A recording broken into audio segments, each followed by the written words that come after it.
जय हिंद दोस्तों, वंदे मातरम। बीजेपी का मतलब होता है एक तरह से राष्ट्रीय स्वयंसेवक दल। राष्ट्रीय स्वयंसेवक जो है उन्हीं का नेता, कोई ना कोई बड़ा नेता या कोई स्वयंसेवक जो है वो किसी भी राज्य का मुख्यमंत्री बनता है या कैबिनेट मंत्री बनता है या प्रधानमंत्री बनता है अगर बीजेपी की सरकार आ जाए। लेकिन आज हम यहाँ पे आरएसएस की बात नहीं करेंगे, प्रॉपर हम बीजेपी की बात करेंगे और बीजेपी के 4 बागी नेता जिनकी की बीजेपी जो है में कद इतना बड़ा था कि उनके बिना सहमति के कोई भी निर्णय बीजेपी के अंदर नहीं लिया जाता था। लेकिन आज ऐसा समय आ गया है कि वो चारों के चारों नेता जो है बागी हो गए और बागी ऐसा हुए कि उनको लगने लगा कि हम बीजेपी को, हमारे से आके पूरे बीजेपी को माफी मांगना पड़ेगा, फिर हम उनके प्रति सहानुभूति दिखाएंगे और या अगर वो ऐसा नहीं करते हैं तो बीजेपी पार्टी को ही हम डुबा देंगे या बीजेपी को हम खत्म कर देंगे।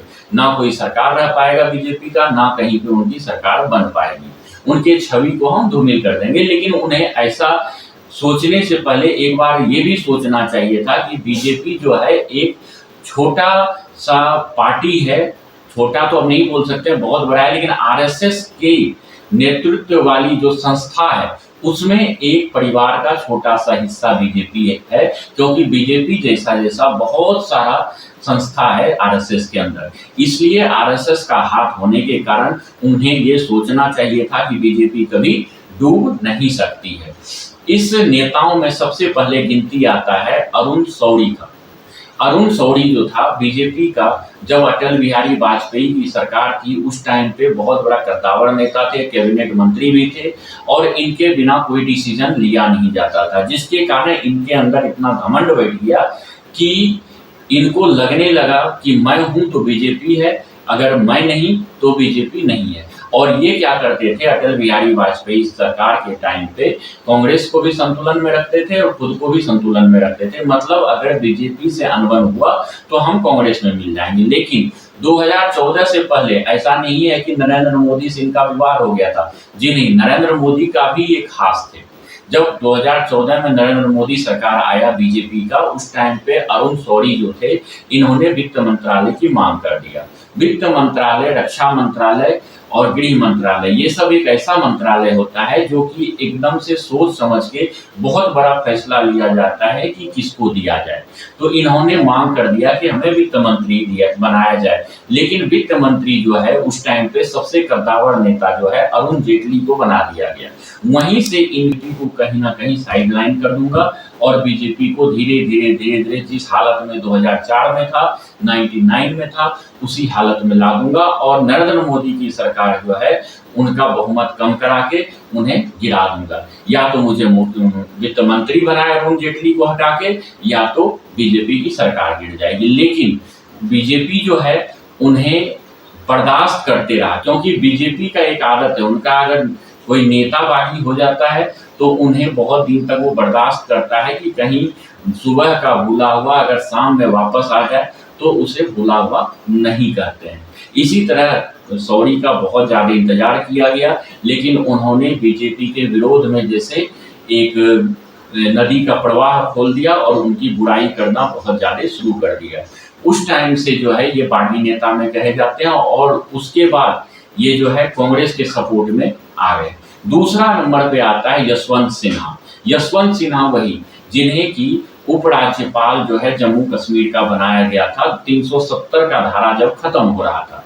इनके ऊपर बीजेपी ने एक बहुत बड़ा भरोसा करके अहम कदम उठाया था कि 370 धारा जो है उसको हटा दिया जाए। लेकिन सतपाल मलिक ने क्या किया, उपराज्यपाल होने के बाद जब 370 हटाया गया तो इन्होंने अपने बेटे को बोला कि मेरे बेटे को टिकट दीजिए हजारीबाग से।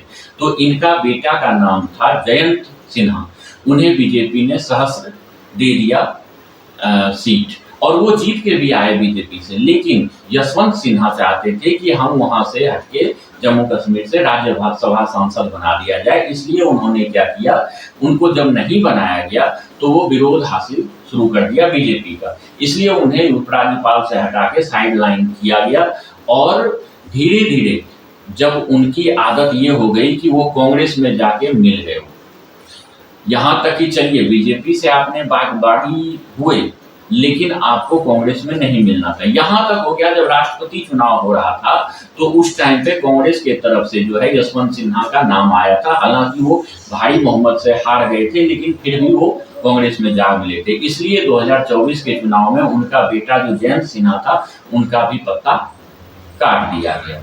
अब तीसरे नंबर पे आता है सत्यपाल मलिक।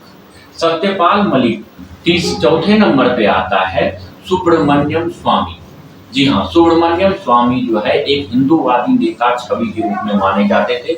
आरएसएस के भी बहुत बड़े लीडर थे वो, और लेकिन उनके साथ एक प्रॉब्लम क्या है, उनकी बेटी ने मुस्लिम से शादी कर लिया है, गैर हिंदू से शादी कर लिया है, जबकि सुब्रमण्यम स्वामी हमेशा हिंदू के तरफ से मुद्दा उठाते रहा है और मुस्लिमों को नीचा दिखाते रहा है। लेकिन खुद की बेटी ने जब दूसरे गैर हिंदू से शादी किया तो उनका जवाब वो नहीं दे पाते हैं। पहले बीजेपी के अंदर इन्होंने अपना वर्चस्व बहुत ज्यादा दिखाया, लेकिन इनको लगा कि मुझे प्रधानमंत्री के लिए बीजेपी लॉन्च करे, नरेंद्र मोदी को साइडलाइन करे और सुब्रमण्यम स्वामी को लॉन्च करे, क्योंकि ये साउथ के बहुत ही कद्दावर नेता थे। लेकिन आरएसएस ने ऐसा नहीं किया, बीजेपी ने ऐसा नहीं किया, इसलिए इन्होंने क्या किया, फिर दूसरा मांग जनता के हिसाब से रखा जाता है, विशेषज्ञों के हिसाब से कहा जाता है कि होम मिनिस्ट्री का रख दिया।